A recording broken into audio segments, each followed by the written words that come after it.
নমস্কার বন্ধুরা, স্বাগতম জব আড্ডা ত্রিপুরা ইউটিউব চ্যানেলে।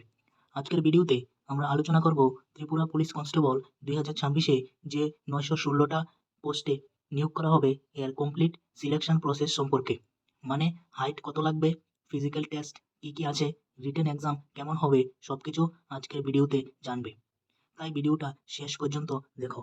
প্রথমে হবে পিএসটি, ফিজিক্যাল স্ট্যান্ডার্ড টেস্ট। এই স্টেজে ক্যান্ডিডেটদের শারীরিক মাপ পরীক্ষা করা হবে।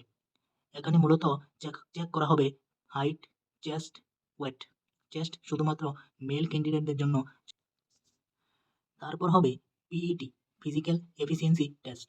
এই স্টেজে ক্যান্ডিডেটদের ফিটনেস পরীক্ষা করা হয়। এখানে সাধারণত 4 কিমি রান হবে। এই 4 কিমি রান তোমাকে 21 মিনিটের মধ্যে শেষ করতে হবে, কমপ্লিট করতে হবে। লং জাম্প হবে, হাই জাম্প, শর্ট পুট এবং 5টা চিন আপ। এই সবগুলো টেস্ট ক্লিয়ার করলে তবেই তুমি পরবর্তী ধাপে রিটেন এক্সামের জন্য কোয়ালিফাই করবে। ত্রিপুরা পুলিশ কনস্টেবলের যে ফিজিক্যালটা হয়ে থাকে সেটা 4 কিলোমিটার রান 21 মিনিটে তোমাকে কমপ্লিট করতে হয়।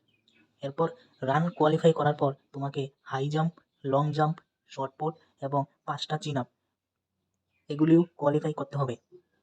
এই high jump, long jump, chin up এগুলিতে তোমাকে 2বার করে সুযোগ দেওয়া হবে। এগুলি সবগুলি কোয়ালিফাই করার পর এরপর তোমার রিটেন এক্সামের জন্য মেরিট বের হবে। রিটেন এক্সামে যে কোয়ালিফাই করবে সে রিটেন এক্সামে বসবে।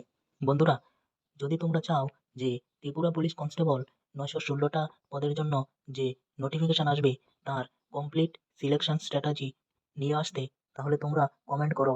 আমি নেক্সট ভিডিওতে নিয়ে আসবো কমপ্লিট তোমরা কিভাবে প্রস্তুত নেবে রিটেন এক্সামের জন্য, কি কি পড়তে হবে, কোন কোন চ্যাপ্টার থেকে পড়তে হবে এবং কিভাবে তোমরা ভালো প্রস্তুতি নেবে। যদি ভিডিওটি ভালো লেগে থাকে তাহলে একটি লাইক দিয়ে চ্যানেলটিকে সাবস্ক্রাইব করে পাশে থাকো।